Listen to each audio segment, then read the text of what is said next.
We're now on the seashore of the northern seashore of the Sea of Galilee. The city of Capernaum was very much a Roman city, and there was a celebration that was called the Centurium Positium. That was established by the Greeks in about the year 600 BC. And in that, one of the priests of Poseidon one day was out throwing fish and offerings out into the Adriatic Sea. And he says he had a vision, and Poseidon came up out of the sea and told him that there would be a time in the future that during the time of sacrifice to the god of the sea, that the king of the world, the ruler of all humanity, whose kingdom would last forever and whose empire would have no end, would be revealed to the people of the world. Now, from that time forward, in approximately November, December of every year, there would be a celebration which people would go down to the sea in Greece, and they would have these sacrifices, and there would be a great anticipation for this person to be revealed. Well, when the Romans came on the scene and conquered the Greeks, they maintained the same celebration, but by now it's called as the Celebratium Neptunus, and it's because Neptune is now the god of the sea rather than Poseidon. And so it was held in Actium, and for many years, and then under the rule of Augusta, the celebration was moved to the newly established city of Capernaum. And it was here that this celebration was moved to, one of the greatest celebrations of ancient times, especially for the Romans. And by then, it had advanced tremendously. And now, throughout the entire month of December, and it was established in December now, through that month, people would come from all over the world. They would come to the celebration, and in this case now, as we kind of go forward a few centuries, we're now in Capernaum at the time of Jesus, and each December this celebration would take place in this city. Now, because this area was mostly all Greek, Syrian, and Roman, very few Jews, but the Jews still wanted their money for the construction and the continuation of the construction of the temple in Jerusalem. So they still had what they call the stranger's tax, or the pilgrim's tax, that had to be paid, and that had to be paid before the end of the year each year. Now in Judea, you could pay that. Each male member of the Jewish race could pay that tax between April and December of any year, any time during that time. But in this area, in the Galilee, we had less than 2% Jews, and especially in this area, where you had very few, you paid the tax before the end of the year, and preferably in the last week of the year. And so when this celebration moved here, and hold that thought, because I'll get back to that, okay? So when this celebration was moved here, and it became a great moneymaker for Rome. Now, this is the shore. Now, if you can imagine, if you will, starting from this point, and we're about in the coda, about where it was the north and south street of the city. We're about at that location, and it ended into a big boardwalk at the shoreline. Now, this boardwalk extended approximately 300 meters that direction and 300 meters this direction. And then there was another pier that went out into the Sea of Galilee. It went out 120 meters. And this pier had small piers off of it where boats can be docked.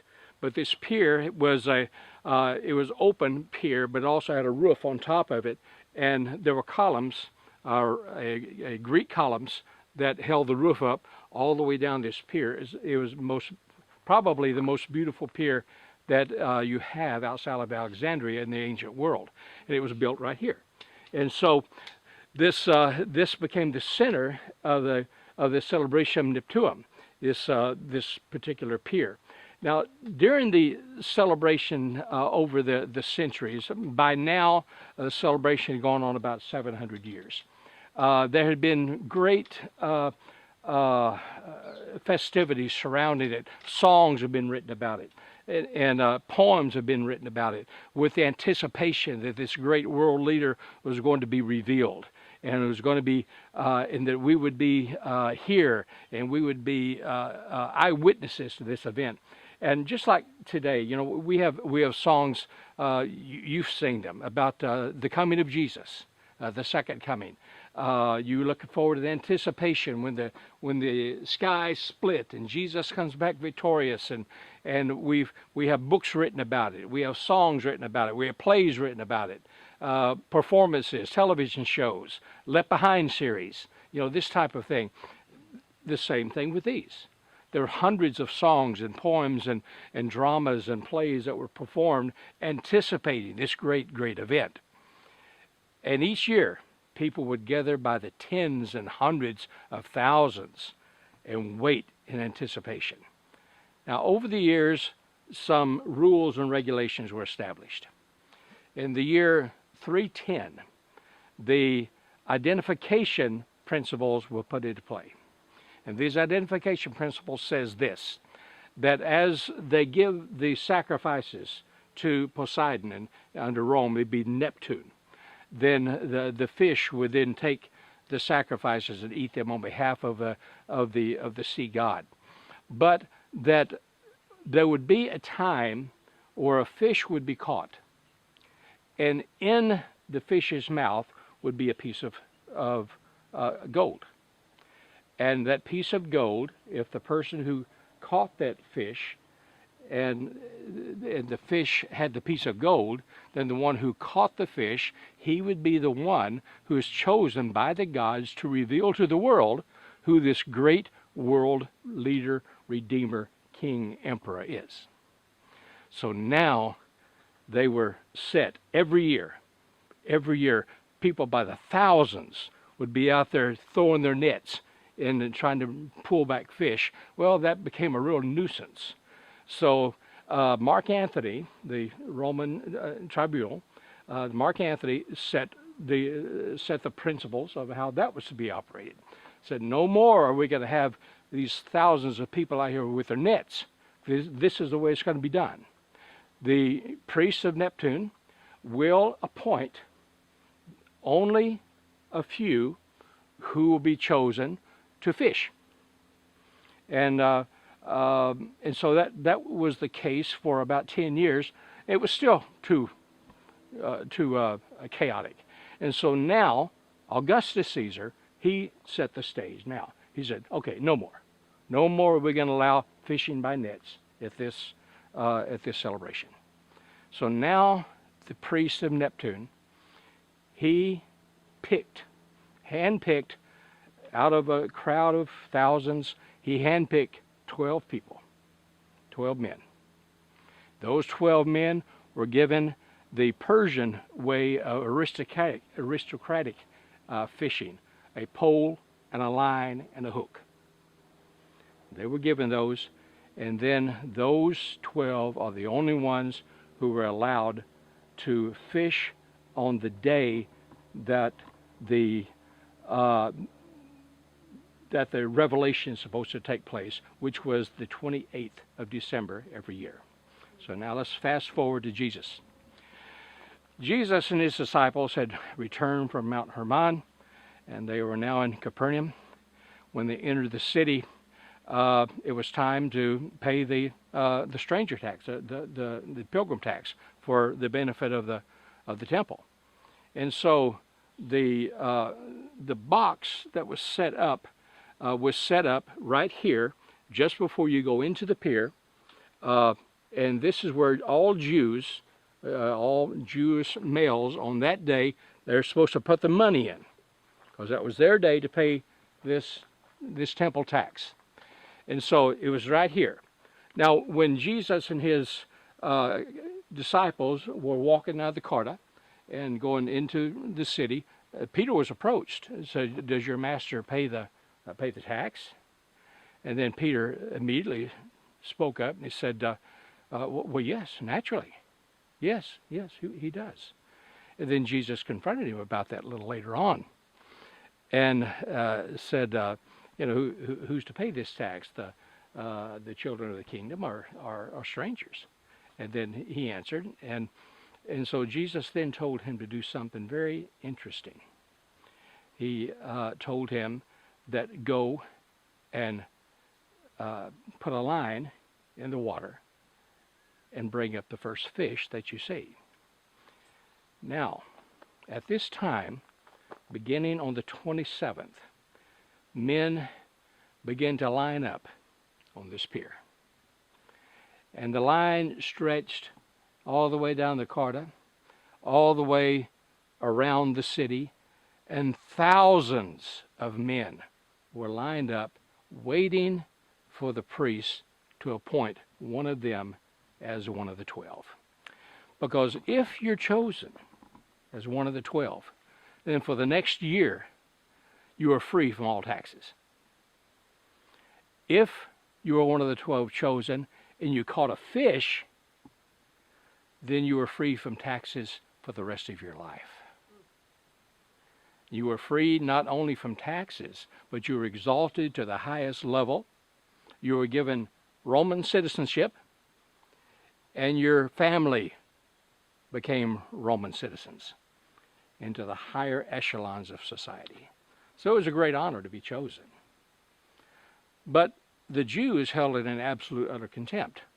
It was a pagan holiday, pagan celebration, and they certainly weren't going to be involved with that type of thing, although they did reap the benefits of it, because along this boardwalk during this celebration time, little stands were set up, and you could sell your falafels and your hot dogs and Coca-Colas and whatever, and so they reap the benefits of it, kind of like today. Most Jewish families in America celebrate Christmas because that's a paid holiday. You get the day off, and so that's how it was here. They looked at it with absolute utter contempt, but they still reap the benefits from it. But then Jesus told Peter, when he told him this, when you look between the lines, what Jesus was telling Peter was this: okay, Peter, go stand in line. Because the only way you're going to be catching a fish with a line is to stand in line and be chosen. And I'm sure Peter says, are you kidding me? But he didn't question Jesus. He went and stood in line. All night long, you stand in line. All day long, you stand in line. And then at midday, the 12 were chosen. Sporadically, the priest of Neptune went down, and you go around the other side of the city, you and you. Then they had a chance to celebrate their being picked for the afternoon. Then just as the sun began to go down, the 12 gathered on the pier that was to go out into the Sea of Galilee. There they were given their pole, their line, and their hook. For 700 years, people have been waiting with great anticipation for the revelation of the great ruler of the world, the one whose kingdom would have no end, whose empire would last an eternity, who would be King of kings and Lord of lords, greater than all kingdoms, greater than all empires. And that one of those, one day, one person would be chosen to reveal that man. So again, the crowd held its breath, waiting again. What was going to happen this year? The 12 stood, and then the priest gave them their line, their hook, their pole, and led them to their appointed position. There would be 6 on one side of the pier as it went down, 6 on the other side.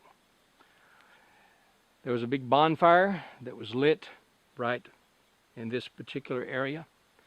And as the bonfire reached its fullest extent, the sun now completely gone, the priest would raise his hand and he would say, "Hail Neptune, king of the oceans and the seas." And at that point, the 12 would drop their line, their hook, into the sea, in the Sea of Galilee, to see what would happen next. If there was a fish that was caught, then the fish was held up and determined what was going to be next. The priest then is the one who would choose which fish is going to be looked at first. Normally, that's the first one that was caught. Okay? And so the priest is the one who says, okay, no more.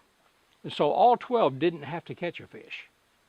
And the priest had the option to call the thing off at any time after the first fish is caught. We don't know. According to the Roman records, there were 3 fish caught that day. Peter caught the first one. Now, when the priest says, okay, this is it, then the priest and his priestly entourage, they would take the fish, they would hold it up as a dedication, and they would say, is this the one? Is this the day? Is this the man? Because if he opens the fish's mouth and there was a piece of gold in there, then the 700-year prophecy expectation will have been accomplished. Peter's fish was chosen. The fish was held up. And as the priest opened the mouth, shock went all over him. Chills went up and down his spine, because there was a piece of gold in there, but there was a problem. It was a coin. For 700 years, they had been expecting a nugget of gold. And for 300 years, since it became part of the rules and regulations, the anticipation was a nugget of gold. But what was inside of this fish's mouth was a Julian Rihanna. It was a legal tender, but it was a commemorative coin minted in memory of Julius Caesar. It was a gold coin. There were only 1,000 of them printed. It was legal tender. You could use it to buy stuff with, but no one had ever seen one because it was only circulated within the upper echelon in the highest class. Just like in America, we have $100,000 bills. You know, Harrah's casino in Las Vegas has 10 of them on display. There's only 5,000 of them ever printed. It's legal tender, but who would spend it? And how could you spend it? Such was the case with this gold coin. It had been talked about, it had been rumored that it existed. Everybody knew that it existed, but no one had ever seen one. And here it was, this legal tender in the mouth of this fish, this gold that everyone had been waiting 700 years. So now the priest didn't know what to do. They gathered together in bunches. People on the shore say, "What's going on? What's happening?" The rumors begin to spread. Peter caught a fish with gold in his mouth. Others said, "Well, yeah, but why isn't he proclaimed winner? And where is the man that he's to proclaim?" Then other rumors. He follows Jesus. Could it be that Jesus is this man? At the end of 18 hours, the priest made his decision. He said, yes, Peter did catch a fish. Yes, there was gold in his mouth. But it was not the gold that tradition says must be. And so this disqualified him. Even though Peter was the man to introduce the world to the King of Kings and the Lord of Lords. It was disqualified because it did not fit into tradition. The celebration lasted another 300 years. Never again was a fish caught with any type of gold in his mouth. But Peter himself, he felt good about that. He felt real good about it. As he walked back up, people began to pat him on the back. Then that led to being lifted up on the shoulders. Walking through the streets of Capernaum, feeling real good. When they all gathered together and by themselves, Jesus and the disciples, the argument broke out. Peter saying, I was the one chosen. Me. He told me to go fishing. He told me to catch the fish. He told me to get the gold. So who is the greatest in the kingdom? And I'm sure that Matthew was right along beside him. He said, hey, I was the worst of them all. I was a tax collector, but he picked me anyway.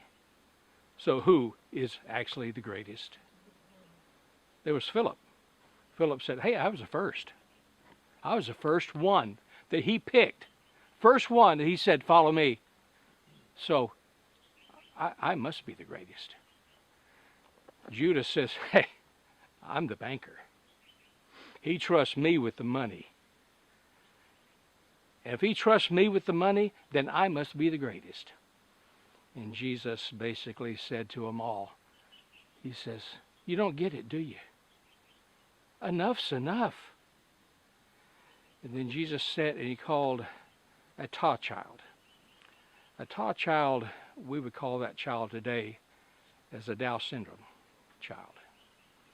A taught child, a Down syndrome child, is one that was used in the Roman Empire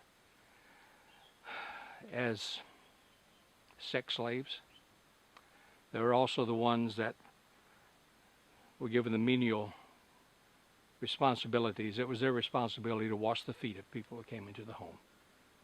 It was their job to wash their feet.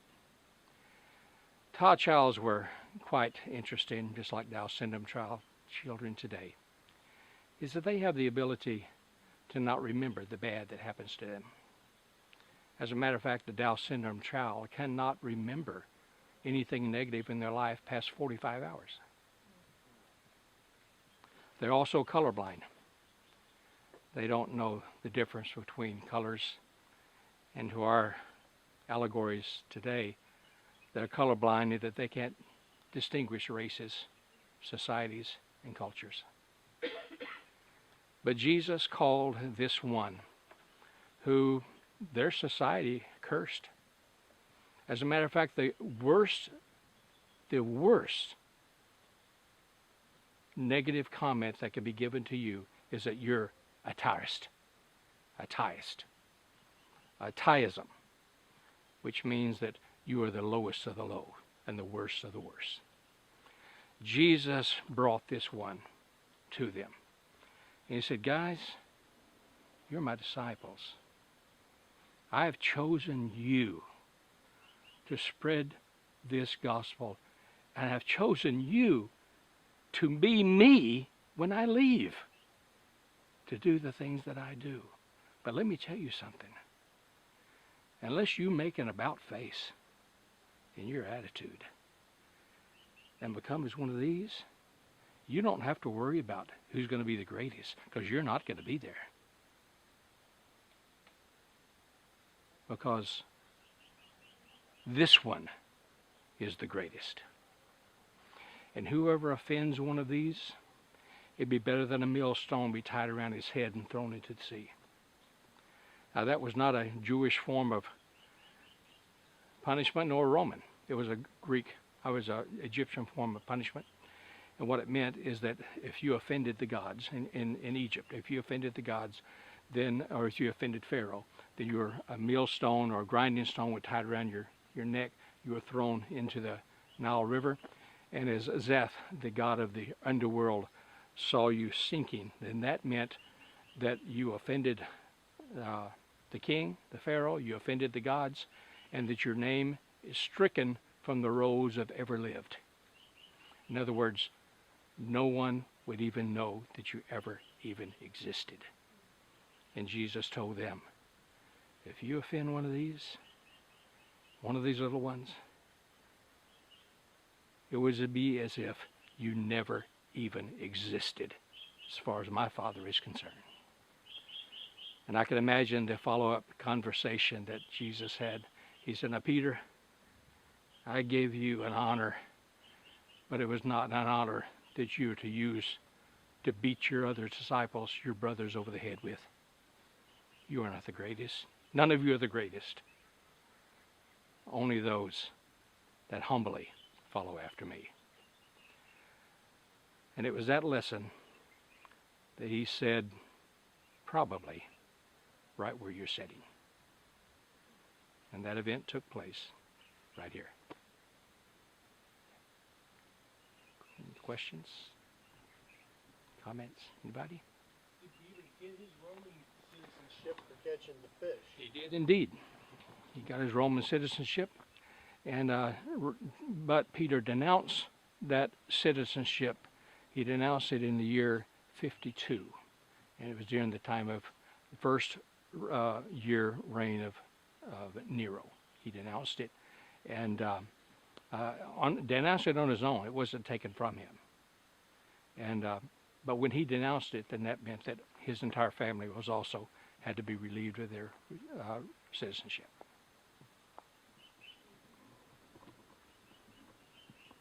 Okay, thank you.